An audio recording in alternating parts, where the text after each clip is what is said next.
le mardi après la Trinité. L'histoire de la très sainte Eucharistie se confond avec celle de l'Église. Les formes liturgiques qui accompagnent le plus auguste des sacrements ont suivi, dans leur marche rituelle, les grandes phases sociales de la chrétienté. Il en devait être ainsi, l'Eucharistie étant ici-bas le centre vital où tout converge dans l'Église, le lien puissant de cette société dont le Christ est le chef, et par laquelle il doit régner sur les nations appelées à former son héritage. L'union à Pierre vicaire de l'homme-Dieu sera toujours la condition nécessaire, le signe extérieur de l'union des membres chefs invisibles. Mais, appuyé ineffablement sur le roc qui porte l'Église, l'auguste mystère où le Christ se donne lui-même à chacun des siens n'en demeure pas moins le mystère de l'union par essence, et comme tel, le centre et le lien de la grande communion catholique. Prenons aujourd'hui possession de cette vérité fondamentale qui présida dans l'origine à la formation même de l'Église, et considérons l'influence qu'elle eut sur les formes du culte eucharistique aux 12 premiers siècles. Demain, nous verrons comment le relâchement, l'hérésie et la défection sociale amenèrent l'Église à modifier insensiblement des formes accidentelles du reste, et qui convenaient mieux à des temps meilleurs, pour diriger dans le sens de besoins nouveaux la religion de ses enfants restés fidèles. Ce fut la veille de sa passion que le Seigneur institua le mémorial destiné à perpétuer en tout lieu l'unique sacrifice qui devait consommer la sanctification des élus. Sur la croix devenue, comme l'appelle saint Léon, l'autel du monde, avait lieu quelques heures plus tard, d'après le même saint docteur, l'oblation de la nature humaine tout entière, inséparable de son chef dans cet acte suprême d'adoration et de réparation. Mais, sortie avec le sang et l'eau du côté du Sauveur, l'Église n'était qu'à sa naissance. Le mystère de cette union divine que l'homme-Dieu était venu réaliser sur la terre, en rattachant par lui au Père dans l'Esprit Saint les membres de son corps mystique, ne devait avoir que successivement pour chacun de son accomplissement immédiat.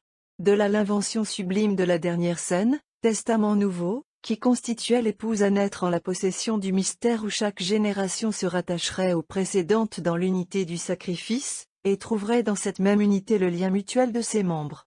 « Je vous donne un commandement nouveau », avait dit le Sauveur instituant la nouvelle Pâque. Aimez-vous les uns les autres comme je vous ai aimé, à cela tous reconnaîtront que vous êtes mes disciples.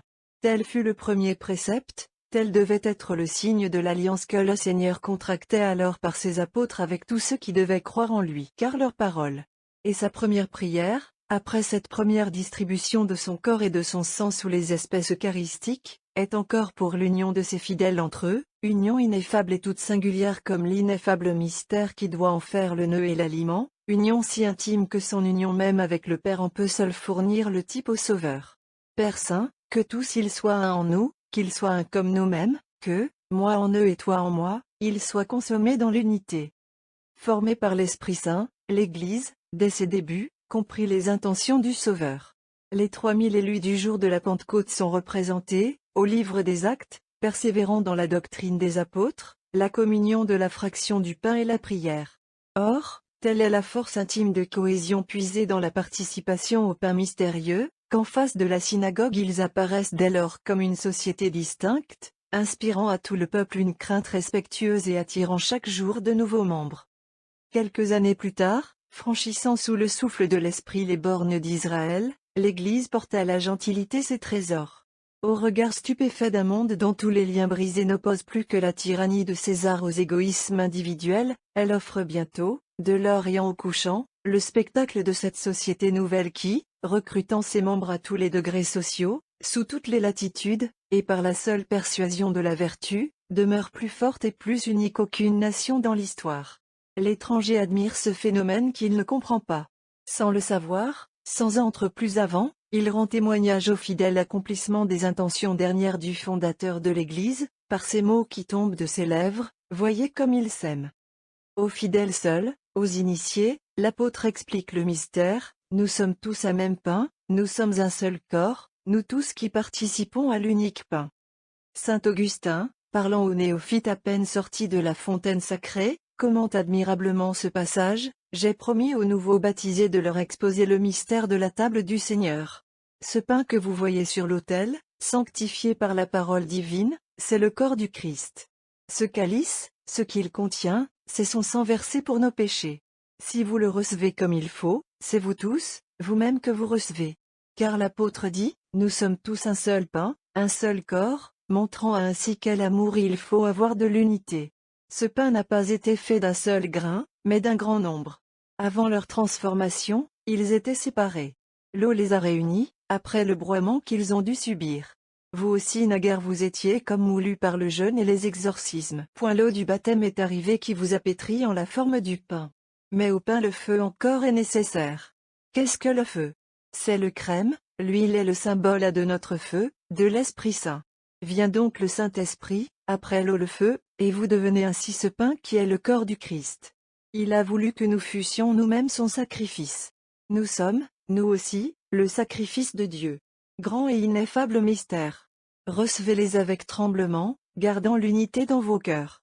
Soyez un dans votre amour, d'une seule foi, d'une seule espérance, d'une indivisible charité. Quand les hérétiques approchent de ce pain, c'est leur condamnation qu'ils reçoivent.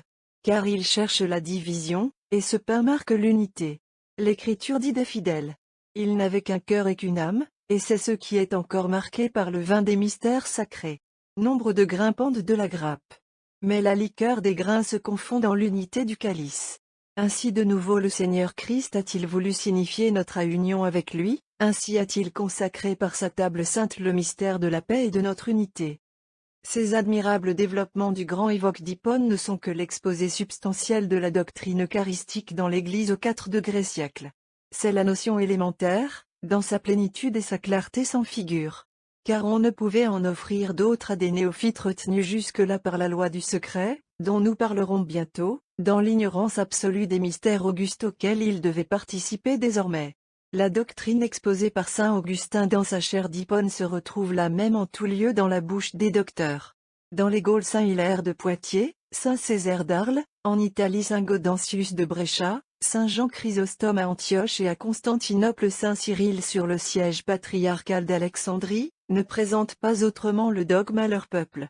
On ne divise pas le Christ, le chef et les membres, le Verbe et son Église, demeurent inséparables dans l'unité du mystère institué pour cette union même. Et cet enseignement unanime des pères au siècle d'or de l'éloquence chrétienne, Pascal Radberl reproduit dans sa plénitude au 9 siècle, Rupert le redit aux échos du 12 Guillaume d'Auvergne s'en inspire encore au commencement du 13 Nous ne pourrions nommer, encore moins citer ici tous les témoins de l'accord des églises sur cette notion du dogme eucharistique au 12 siècle.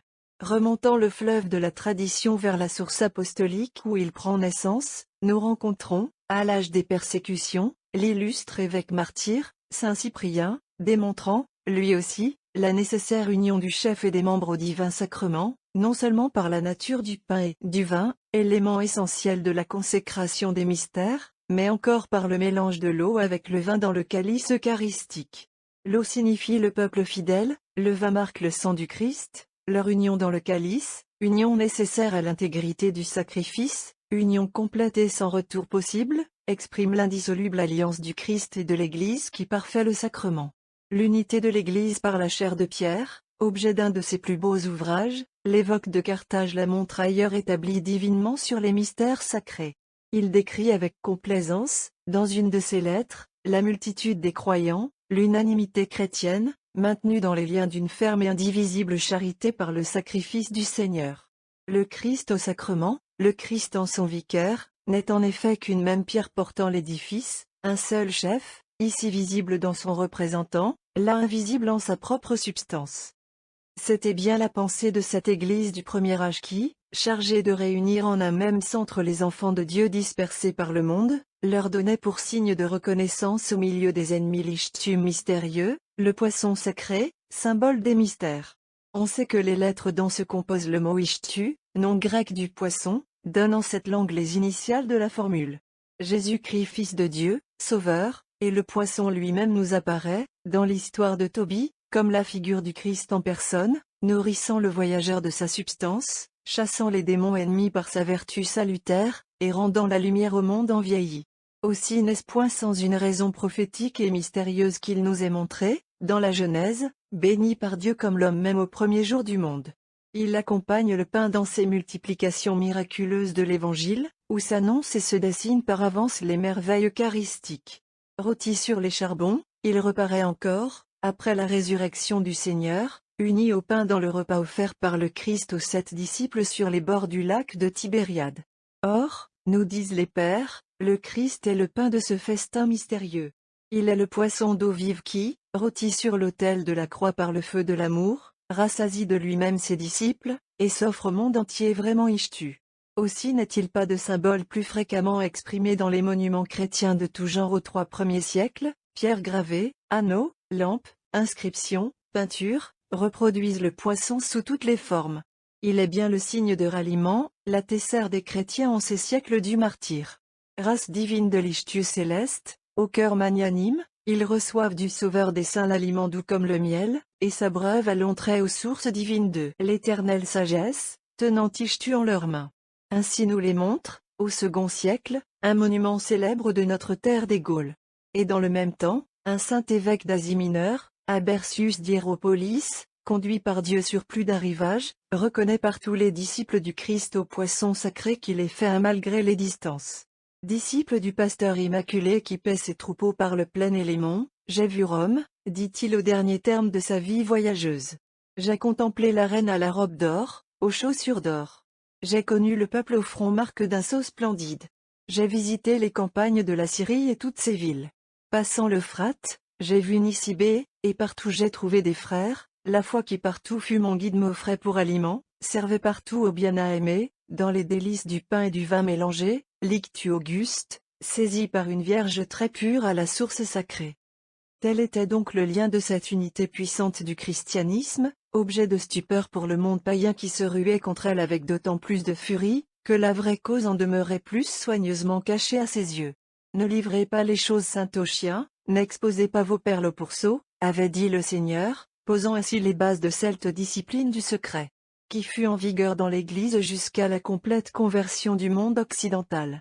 La sainteté mystérieuse des sacrements, la sublimité des dogmes chrétiens, imposait la plus extrême réserve aux fidèles, en face d'une société dont la dégradation morale et la brutale corruption ne justifiaient que trop les expressions du Sauveur.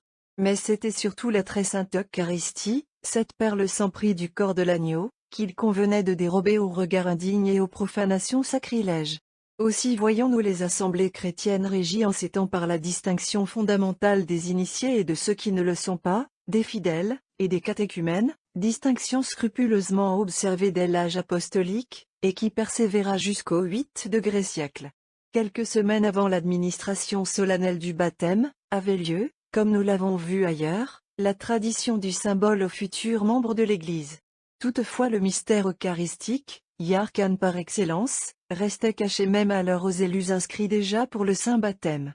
De là les précautions multipliées de langage, les réticences, les obscurités calculées des pères dans leurs discours, longtemps encore après Constantin et Théodose. On admettait les catéchumènes à la lecture des Écritures et au chant des psaumes, qui formaient comme l'introduction au divin sacrifice. Mais, après le discours de l'évêque sur l'Évangile ou les autres parties de l'Écriture qu'on venait d'entendre, ils étaient congédiés par le diacre, et ce renvoi ou missa, de missio, donnait son nom à cette première partie de la liturgie, dite messe des catéchumènes, comme la seconde, qui s'étendait de l'oblation au renvoi final, s'appelait messe des fidèles pour une raison semblable. Mais si l'Église veillait jalousement sur son trésor, au point de n'en livrer la connaissance qu'à ses seuls vrais enfants devenus tels par le baptême, avec quel amour, aux fêtes de Pâques et de la Pentecôte, elle révélait à ses nouveaux-nés sortant des eaux l'ineffable secret de son cœur d'épouse, le mystère complet de l'ictus. Incorporé au Christ sous les flots, enrôlé dans l'armée sainte et marqué du signe de ses soldats par l'onction du pontife, avec quelle tendresse maternelle elle les conduisait, du baptistère et du chrismarium, au lieu sacré des mystères institués par l'époux. C'était là, en effet, qu'en personne le Christ-chef attendait ses nouveaux membres. Là qu'il devait resserrer en eux ineffablement les liens de son corps mystique, associant avec lui tous les baptisés dans l'hommage infini du sacrifice unique offert au Père. Cette admirable unité du sacrifice eucharistique, embrassant dans son oblation toujours la même le chef et les membres, maintenant et fortifiant l'union de chaque communauté chrétienne et de l'Église entière, était merveilleusement exprimée par les formes grandioses de la liturgie primitive. Après le renvoi des catéchumènes et l'expulsion des indignes, tous les fidèles sans distinction, depuis l'empereur et sa cour, jusqu'au dernier des citoyens et aux plus humbles femmes, se présentaient offrant leur part du pain et du vin destinés au mystère. Eux-mêmes, sacerdoce royal, hostie vivante figurée par ses dons, ils assistaient debout à l'immolation de la grande victime dont ils étaient les vrais membres. Et s'unissant tous dans le saint baiser en signe d'union des cœurs, debout encore, ils recevaient dans leurs mains le corps sacré pour s'en nourrir, et s'abreuvaient du sang divin au calice présenté par les diacres. Portés sur les bras de leur mère, les plus jeunes enfants aspiraient quelques gouttes du sang précieux dans leur bouche innocente. Les malades retenus par la souffrance, les prisonniers du fond de leur cachot, s'unissaient à leurs frères au divin banquet, recevant les dons sacrés de la main des ministres envoyés vers eux par le pontife. Les anachorètes du désert, les chrétiens des campagnes et tous ceux qui ne pouvaient se retrouver à la prochaine assemblée, emportaient avec eux le corps du Seigneur, pour ne pas être frustrés par leur éloignement de la communion au mystère du salut. En ces siècles où l'Église voyait le plus souvent son unité attaquée à la fois par la persécution, le schisme et l'hérésie, elle ne croyait pouvoir excéder, en multipliant sous toutes les formes l'usage et les applications du sacrement auguste, signe de l'unité, centre intime et lien puissant de la famille chrétienne. C'est dans cette même pensée d'unité que, bien qu'il y eût d'ordinaire en chaque ville plusieurs églises ou centres de réunion pour les fidèles, et un clergé plus ou moins nombreux, tous cependant, fidèles et clercs, se réunissaient pour la collecte ou synaxie, en un seul lieu désigné par l'évêque. Où est l'évêque, là soit le peuple, dit saint Ignace d'Antioche en ses épîtres, de même qu'où se trouve le Christ Jésus, là est l'Église catholique. Ne tenez pour légitime Eucharistie que celle qui est célébrée sous la présidence de l'évêque ou de celui qu'il désigne. Assemblez-vous tous dans l'unité, unité de prière, unité de désir, unité de pensée, unité d'espérance, en dilection mutuelle et sainte allégresse. N'espérez pas faire en votre particulier rien qui vaille. Jésus-Christ est un. Qu'une soit donc votre Eucharistie, comme une est la chair du Seigneur, un le calice qui nous unit dans son sang, un l'autel, un l'évêque entouré du presbytrium et des diacres. Le presbytrium était le collège des prêtres de chaque cité. Ils entouraient l'évêque, formaient son conseil, et célébraient avec lui les fonctions sacrées.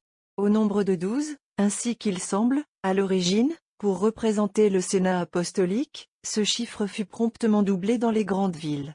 Dès la fin du 1er siècle, il y avait à Rome 25 prêtres, préposés aux 25 titres ou églises de la ville reine. Le pontife se transportait d'un titre à l'autre pour la célébration des mystères. Siégeant autour de lui, les 24 prêtres des autres titres s'unissaient au pontife dans la solennité d'un même sacrifice et qu'on célébrait au même autel. À leurs places respectives, les 7 diacres et tous les clercs inférieurs coopéraient, selon leur ordre, au mystère 3 fois saint. Nous avons vu la part active qui prenait le peuple fidèle. C'était le temps où, de son regard inspiré, l'aigle de Patmos contemplait au ciel l'agneau immolé, debout au milieu des 24 vieillards entourant sur leur trône le trône même de Dieu, qui est aussi celui du pontife éternel. Vêtus de robes blanches, le front ceint du diadème, ils tenaient en leurs mains des cithars et des coupes d'or pleines de parfums qui sont les prières des saints. À leur suite et avec eux, les 7 esprits qui se tiennent devant le trône de Dieu comme 7 lampes ardentes, et les milliers d'anges qui l'entourent, chantaient le sacrifice de l'agneau et son triomphe.